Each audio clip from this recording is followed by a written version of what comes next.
bonsoir. Équipe médicale, vivres, matériel de sauvetage, l'aide internationale se mobilise pour secourir un pays pauvre parmi les pauvres, le Bangladesh, aujourd'hui au bord du naufrage. 3 jours après le passage du cyclone, on dénombre officiellement près de 100 000 morts, mais le bilan pourrait encore s'alourdir. La France a débloqué une aide d'urgence de 500 000 francs dès ce matin. Laurence Bobillier. Les équipes de secours ne cessent de distribuer nourriture, médicaments, couverture et tentes aux rescapés du cyclone.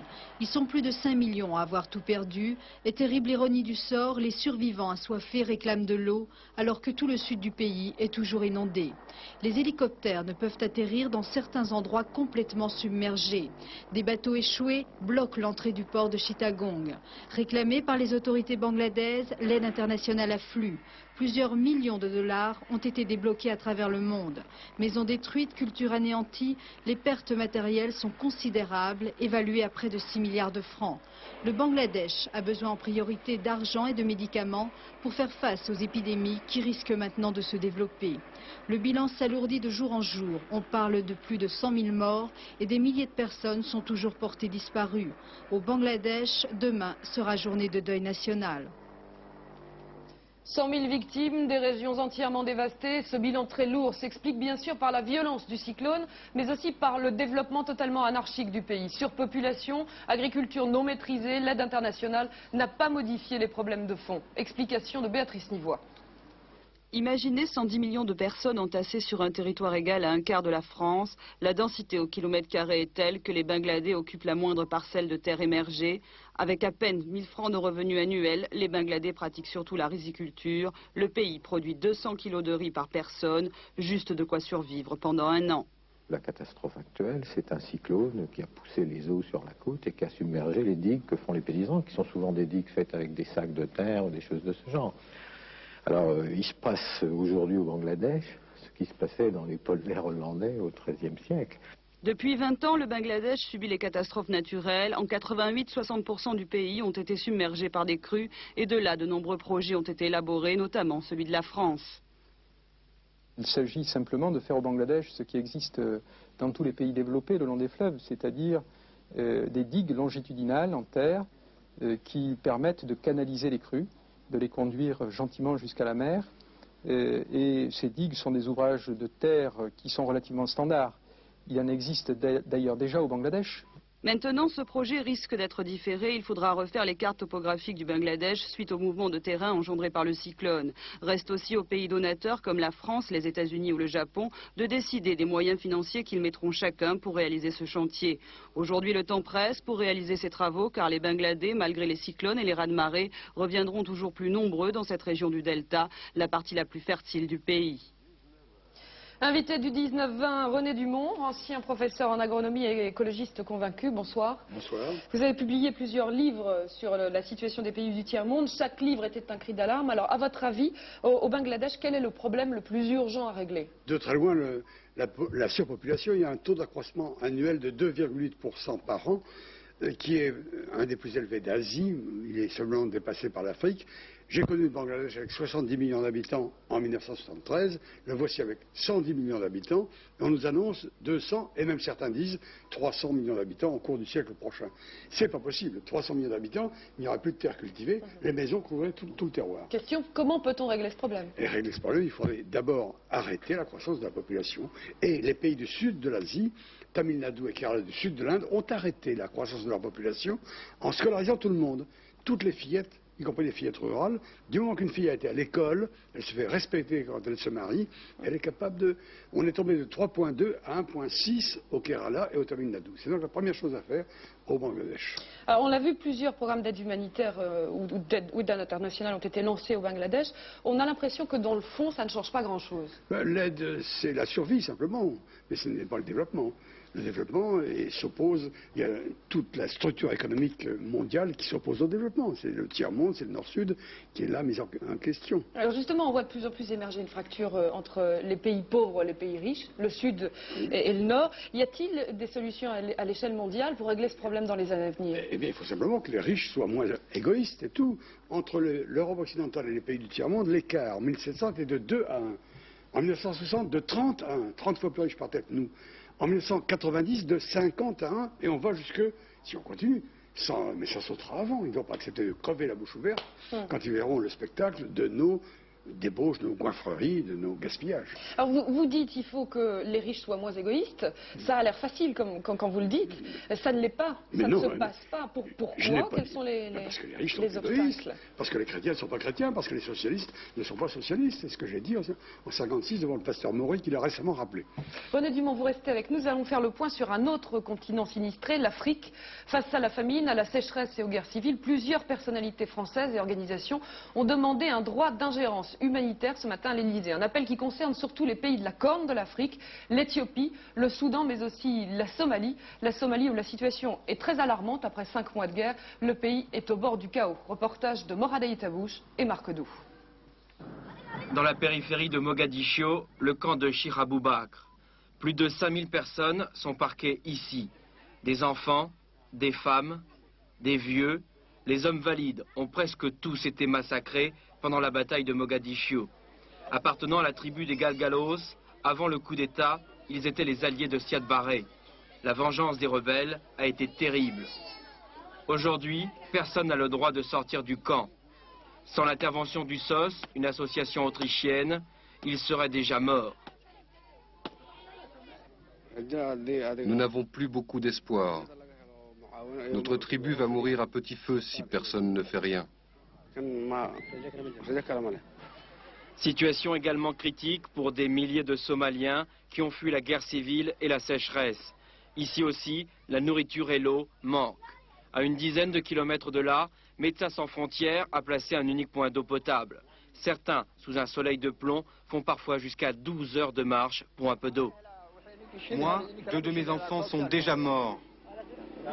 On n'arrive pas à trouver de quoi manger, même pas un bol de riz. Rien. Premier morceau de pain pour Samira. Avec son frère et sa mère, elle vient d'être accueillie dans un centre également géré par le SOS. Plus de 300 enfants sont ici en sursis. Malnutrition, malaria, diarrhée. Ces enfants, souvent, arrivent trop tard.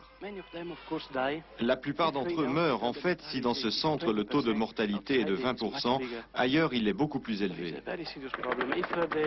Si la communauté internationale n'intervient pas rapidement, la situation va devenir irréversible. Selon l'UNICEF, 4,5 millions de personnes sont menacées par la famine et la maladie. Un chiffre peut être exagéré, nous a dit le médecin, mais il y a de toute façon urgence. Dans le pays, toutes les 20 minutes, un enfant meurt dans l'indifférence internationale. René Dumont, on vient de le voir, misère et famine dans beaucoup de pays d'Afrique. Que va-t-il se passer si les pays du Nord n'agissent pas? Il faut d'abord qu'ils réduisent leur effet de serre, qu'ils réduisent leurs automobiles, qu'ils réduisent leurs gaz, qui bouleversent tous les climats de la planète. Les sécheresses sont accentuées par l'effet de serre, et l'effet de serre vient de l'excès de combustion de notre pétrole. Il nous faut du pétrole très cher pour être obligé de l'économiser. Alors on a fait une guerre pour avoir du pétrole très bon marché et pour pouvoir le gaspiller. Et quelle réaction risque-t-on d'avoir en Afrique? Eh bien écoutez, en Afrique, il va y avoir la révolte, vous comprenez. L'écart est aujourd'hui entre l'Afrique tropicale et les 10 millions de Belges. Les 10 millions de Belges produisent 130 milliards de dollars, autant que les 500 millions d'Africains d'Afrique tropicale. Tout à l'heure je disais écart 51. Et un écart qui ne cesse de s'accentuer. Ils vont ne pas accepter cet écart sans cesse croissant. Ils ne vont pas accepter de crever de faim alors qu'ils ont le spectacle de ce que nous faisons comme gaspillage. Alors ils vont se révolter. Quelle forme prendra leur révolte? Elle a commencé par la drogue. Voici que maintenant, l'Afrique devient, elle aussi, une plaque tournante de la drogue, nous a appris Eric Fotorino dans une série d'articles dans Le Monde. Eh bien, voici qu'une autre forme est possible. Eh bien, elle s'appelle le terrorisme. Il y a de multiples formes de terrorisme, et non pas seulement celles que nous connaissons jusqu'à présent. René Dumont, je vous remercie. Je rappelle les titres des 2 derniers livres que vous avez écrits. Un monde intolérable et Démocratie pour l'Afrique, 2 livres qui sont publiés au Seuil. Les autorités turques très nerveuses à la frontière irakienne, la presse internationale a accusé les soldats de détourner une partie de l'aide humanitaire destinée aux Kurdes. Résultat, un journaliste britannique a été expulsé et un poste frontière bloqué pendant 3 heures. Pourtant, dans les camps, les réfugiés accusent clairement les soldats turcs. Reportage de nos envoyés spéciaux, Jean-Paul Géroard, Christos Camilliris et Romain Fruhoff. Cris et bousculades au camp de Silopi au moment de la distribution de ce qui doit tenir lieu de petit déjeuner. Ici, 20 000 réfugiés kurdes ont été entassés dès les premiers jours de l'exode, derrière les barbelés et sous la haute surveillance de l'armée turque. La distribution de nourriture a lieu 2 fois par jour, distribution toujours très insuffisante à en croire les réfugiés qui accusent, selon eux, l'aide humanitaire qui leur est destinée est détournée par les militaires turcs.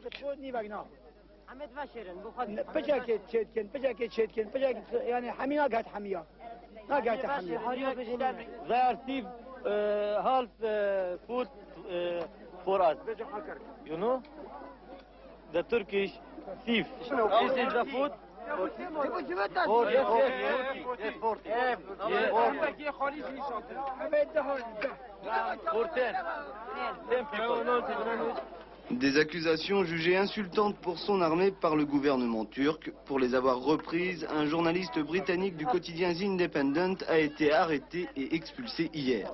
Selon des sources américaines, c'est aussi pour cette raison que le principal point de passage à la frontière irakienne a été fermé pendant 3 heures à toute circulation ce matin, même à celle des convois militaires alliés. Les autorités turques ont là encore nié qu'il s'agisse d'une pression sur la presse internationale. Le motif est officiellement purement administratif. Catastrophe en série avec un deuxième tremblement de terre en Géorgie, une secousse beaucoup moins importante que la précédente, mais elle a touché la même région. Aucune information pour le moment sur d'éventuelles victimes. Le départ de Margaret Thatcher n'a pas suffi à réconcilier les Britanniques avec le Parti conservateur. Premier test électoral local hier depuis l'arrivée de John Major. Et c'est un sérieux revers pour le nouveau Premier ministre. Les travaillistes ont gagné des sièges, mais c'est surtout le jeune parti centriste qui émerge. Il pourrait bien jouer les arbitres lors d'un prochain scrutin. Jean-François Gringoire. Grosse défaite pour les conservateurs. Avec 800 sièges de perdus, le parti du Premier ministre John Major a sérieusement réduit ses chances de gagner les prochaines élections législatives. Oubliez les éventuelles élections anticipées pour le mois prochain. L'objectif des conservateurs maintenant est de tenir jusqu'au terme de leur mandat, c'est-à-dire juillet 92, mais ce sera dur. Les travaillistes, avec plus de 400 sièges remportés, crient victoire. Mais au Parlement, ce résultat ne leur aurait pas permis d'obtenir la majorité absolue devant les conservateurs. Les seuls qui peuvent apprécier sans réserve le résultat de ces élections, ce sont les démocrates libéraux, avec 450 sièges raflés contre toute attente. S'il continue sur sa lancée, le petit parti centriste pourrait devenir l'arbitre du futur Parlement. Si c'est une réaction de fond, c'est très bon pour les libéraux. C'est-à-dire qu'ils ont un leader assez populaire, assez médiatique, et ils peuvent peut-être en profiter. Mais il faut agir vraiment très fort et de voir, dans un certain sens, le fondement du Parti conservateur. Je crois que le Parti conservateur a perdu beaucoup de sa cohésion avec le départ de Mme Thatcher. En attendant, les conservateurs vont miser sur un hypothétique redressement économique pour tenter de conserver le pouvoir. En France, les pompistes et les banquiers n'arrivent décidément pas à se mettre d'accord. Résultat, les consommateurs pourraient en faire les frais. À partir de lundi, refus des chèques de plus de 100 francs et majoration des cartes bleues de 2 francs dans les stations-service. Il va devenir compliqué d'acheter de l'essence. Reportage de Martine Thiebaud et Christian de Carnet. L'une des plus grosses stations-service de Paris. Chaque mois, les chèques sans provision s'accumulaient. L'année dernière, nous sommes arrivés à 5 000 francs d'impayés par mois, ce qui aurait permis de payer un employé. Donc nous avons décidé d'arrêter les dégâts avec les chèques. Nous avons réduit considérablement le nombre de chèques sans provision depuis que nous limitons le montant maximum à 100 francs, c'est-à-dire depuis août 1990. Si ce gérant a pris des mesures depuis déjà 8 mois, chez tous les pompistes, maintenant la colère gronde. Et c'est une partie de bras de fer avec les banques. Les banques qui refusent de garantir les chèques jusqu'à 300 francs, les pompistes qui limitent les chèques à 100 francs et veulent taxer de 2 francs chaque paiement par carte bancaire. Est-ce que vous savez qu'il y a certains pompistes qui sont décidés à appliquer une taxe de 2 francs par paiement par carte? Ouais, c'est ce que je fais, 60 francs. Contre les deux adversaires, les pouvoirs publics qui tentent de calmer le jeu. Le gouvernement va déposer un projet de loi sur les chèques sans provision au cours de la session de printemps. Une initiative bien accueillie par le Conseil national des professions de l'automobile. Il a décidé de suspendre le mouvement de protestation, mais les 2 autres syndicats viennent de se prononcer, mouvement maintenu à partir de lundi. Les équilibres économiques de l'Europe changent. Il y a 10 ans, les Espagnols venaient travailler en France. Aujourd'hui, ils rentrent massivement chez eux. Résultat, les Pyrénées-Atlantiques se trouvent face à un manque de main-d'œuvre qualifiée et le travail clandestin se développe. Reportage de Bertrand Edel et Christophe Hérault.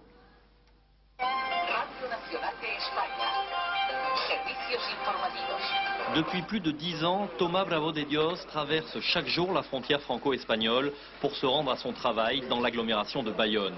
Comme un millier d'autres ouvriers transfrontaliers, il a choisi la France à une époque où l'économie de son pays ne lui offrait aucune possibilité d'emploi. Aujourd'hui, Thomas est en train de devenir un cas exceptionnel.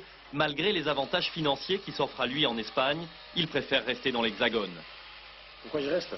Parce que c'est un plaisir. Moi, j'aime mon travail, j'ai mis ici et je suis content. Question d'argent, ça c'est différent. Un jour, bon, j'ai oublié de partir, si ça continue comme ça, mais jusqu'à maintenant, je me tiens au maximum et je suis très content. Benito Angulo, lui, est un transfrontalier de la première heure. 28 ans de travail en France dans une entreprise de maçonnerie. Il vient de faire son choix, comme des centaines d'autres Espagnols. Il est rentré au pays pour s'installer à son compte.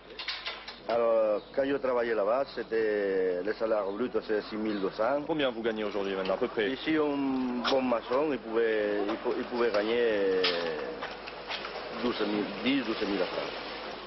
Il y a 2 ans, la France et l'Espagne ont signé un accord pour geler les flux migratoires de frontaliers. Jusqu'en 1993, aucune nouvelle carte de travail ne sera attribuée. Une mesure qui ne fait qu'accentuer les problèmes de main-d'œuvre côté français. La main-d'œuvre pour remplacer ces Espagnols n'existe pas.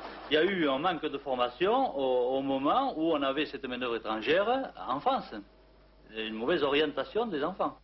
Résultat, aujourd'hui le Pays basque français fait la chasse aux nouveaux travailleurs clandestins venus de Turquie. Signe des temps, les entreprises espagnoles, elles, commencent à s'implanter sur notre territoire. On vient de l'apprendre, un détenu de la prison de Lure en Haute-Saône a pris en otage il y a un peu plus d'une heure le directeur de la prison. Ce détenu devait passer en procès pour viol aggravé. Il avait été acquitté dans une autre affaire de meurtre cette fois. Tout de suite les autres faits marquants de l'actualité en France. Didier Aurillac. Fusillade à la frontière franco-belge où 2 jeunes Français ont été blessés par des gendarmes belges à la suite d'une course-poursuite. Les jeunes gens avaient refusé de s'arrêter pour un contrôle. 25 coups de feu auraient été tirés par les gendarmes belges, dont certains sur le territoire français. Une initiative qui a provoqué l'ouverture d'une enquête de chaque côté de la frontière. Accident hier sur une plage de Nice où une enfant a été blessée à la main par une seringue dissimulée dans les galets. L'enfant a été aussitôt hospitalisée. Elle devrait subir des examens régulièrement pendant quelques mois. Selon les spécialistes, elle ne devrait pas être infectée. Le virus du sida est relativement fragile et il ne pourrait pas survivre à un long séjour à l'air libre. Étonnante querelle en Meurthe-et-Moselle entre Fabusiens et chevènementistes. Le Fabusien, premier adjoint au maire de Tromblaine, accuse le maire chevènementiste de lui avoir donné 3 gifles au cours de la cérémonie du 1er mai. Certificat médical en main, il a même décidé de le traîner devant le tribunal. Le maire lui dément les faits. L'inimitié entre les 2 hommes serait ancienne et de notoriété publique. Grand nettoyage à la station de métro Louvre. Après les déprédations commises hier, une 50aine de personnes se sont activées toute la nuit pour enlever le maximum de graffiti. Mais il faudra encore 4 semaines de travail pour nettoyer complètement les murs, ainsi que les reproductions du musée du Louvre exposées dans la station. La remise à neuf devrait coûter au total 500 000 francs. Un partout entre la France et l'Australie. En Coupe Davis de tennis, le jeune Fabrice Santoro n'a pas réussi à éliminer l'Australien Fromberg. Forget, lui, n'a pas fait de détail. Des matchs perturbés par le vent, mais sur un central magnifique. Rémi Goudicelli. L'espoir pour commencer au cœur des arènes de Nîmes avec un Guy Forget enfin retrouvé face à Wally Mazur. Forget à l'attaque pour prendre de vitesse l'Australien, peu à l'aise sur terre battue. Les 2 premiers sets enlevés sans problème, 6-3, 6-3. Guy Forget justifie pleinement son rang de numéro 5 mondial. En face, Mazur fait ce qu'il peut, mais aujourd'hui le cours appartenait aux Français, malgré les rafales de vent et les caprices de la petite balle jaune.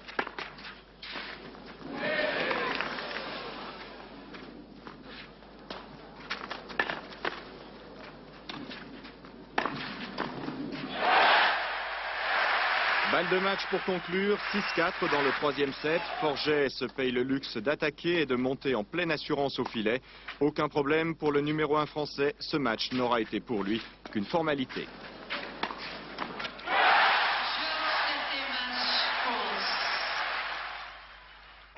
Changement d'ambiance avec l'entrée dans l'arène de Richard Fromberg. Santoro, pour sa première participation en Coupe Davis, va goûter à la puissance des coups droits de l'Australien qui enlève le premier set 6-3.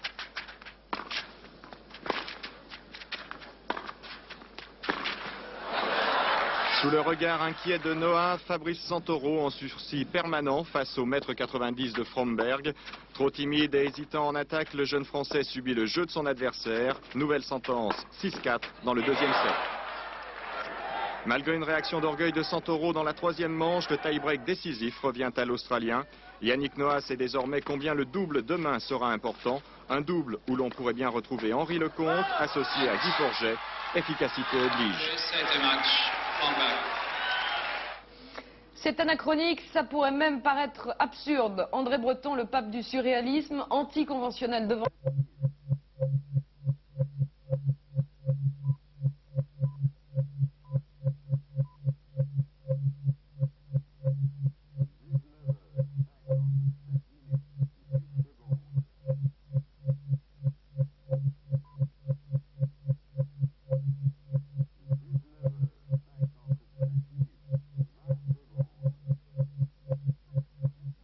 André Breton, le fracassant, l'inclassable André Breton, courtier ou critique d'art à ses heures, poète et collectionneur toute sa vie. C'est lui, le père du surréalisme, qui aura redécouvert l'art primitif et déniché entre autres Magritte, Duchamp et Dali. Ce qui frappe surtout chez Breton, c'est cette appétence formidable pour l'image, cette interrogation palpitante qu'il a poursuivie tout au long de sa vie sur l'énigme cachée derrière le visible, l'interrogation de ce qu'est l'homme, le qui-vive, qui a toujours été l'interrogation qui est au cœur de son regard. Son regard embrassait tous les arts. Pour preuve, s'entrechoquait chez lui dans un somptueux bric-à-brac, objets d'art primitif et toiles très architecturées. Presque tous ces trésors avaient été dispersés. Les voici rassemblés au centre Georges Pompidou. L'exposition rend bien compte de cet amour qu'avait Breton pour les collisions insolites d'objets. Nous avons demandé à Lorenzo Piqueras de traduire à la fois la monumentalité qui correspond à notre esprit, à l'ampleur du personnage de Breton, et en même temps le caractère familier, c'est-à-dire les objets que l'on pose sur une table, dans une vitrine. C'est-à-dire qu'on a à la fois un regard muséal et un regard particulier qui pourrait manipuler, qui pourrait toucher, changer de place les objets et les faire dialoguer.